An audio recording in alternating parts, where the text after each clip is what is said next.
এবার জানবো আবহাওয়ার খবর।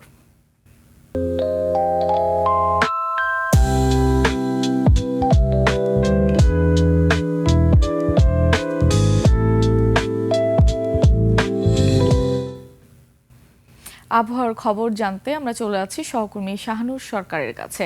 শাহানুর, আজকের ঢাকার আবহাওয়াতে তো আমরা বেশ ঠান্ডা অনুভব করছি, তো আজকের আবহাওয়া নিয়ে আপনার কাছে কি তথ্য আছে, আমাদের বিস্তারিত জানাবেন।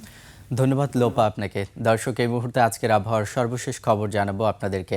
আজ 21 ডিসেম্বর 2025। মৌসুমের স্বাভাবিক লঘুচাপটি বর্তমানে দক্ষিণ বঙ্গোপসাগরে অবস্থান করছে। এর বর্ধিতাংশ উত্তর পূর্ব বঙ্গোপসাগর পর্যন্ত বিস্তৃত রয়েছে। উপমহাদেশীয় উচ্চচাপ বলয়ের বর্ধিতাংশ বর্তমানে পশ্চিমবঙ্গ তৎসংলগ্ন এলাকায় অবস্থান করছে। আগামী 24 ঘন্টায় সারা দেশে আংশিক মেঘলা আকাশ সহ আবহাওয়া প্রধানত শুষ্ক থাকতে পারে। এছাড়াও সারা দেশে ভোরে এবং মাঝরাতে কোথাও কোথাও হালকা থেকে মাঝারি ধরনের কুয়াশা পড়তে পারে। গত 24 ঘন্টায় দেশের সর্বনিম্ন তাপমাত্রা পঞ্চগড়ের তেঁতুলিয়ায় রেকর্ড করা হয়েছে 11.1 ডিগ্রি সেলসিয়াস। আগামী 24 ঘন্টায় আবহাওয়া অধিদপ্তরের তথ্য অনুযায়ী দিনের তাপমাত্রা 1 থেকে 2 ডিগ্রি এবং রাতের তাপমাত্রা 1 থেকে 3 ডিগ্রি সেলসিয়াস পর্যন্ত কমতে পারে। এই মুহূর্তে দেশের বিভিন্ন স্থানে তাপমাত্রার দিকে লক্ষ্য করলে আমরা দেখতে পাচ্ছি ঢাকার গড় তাপমাত্রা রয়েছে 20 ডিগ্রি সেলসিয়াস, চাঁদপুরের 21 ডিগ্রি সেলসিয়াস, বরিশালের তাপমাত্রা দেখতে পাচ্ছি 20 ডিগ্রি সেলসিয়াস রয়েছে।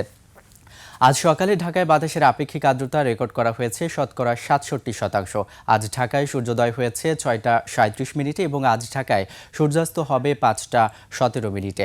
দর্শক, এই ছিল আমার কাছে আবহাওয়ার সর্বশেষ তথ্য। চলে যাচ্ছি লোপার কাছে। লোপা। শাহানুর, আপনাকে ধন্যবাদ। দর্শক, আবহাওয়ার খবরাখবর জানাতে এতক্ষণ আমাদের সাথে যুক্ত ছিলেন সহকর্মী শাহানুর সরকার।